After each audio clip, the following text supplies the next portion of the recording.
اور لوگوں کو اس پانی سے وضو کرنے کا حکم دیا۔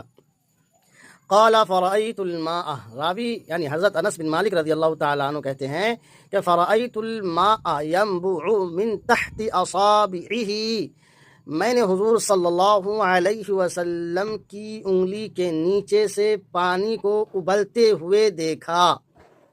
فرأيت الماء ينبع من تحت اصابعه، میں نے رسول اللہ صلی اللہ علیہ وسلم کی انگلی کے نیچے سے پانی کو ابلتے ہوئے دیکھا۔ حتی توضؤوا من عند آخرهم، حتیٰ کہ قافلہ کے آخری لوگوں نے بھی وضو کر لیا۔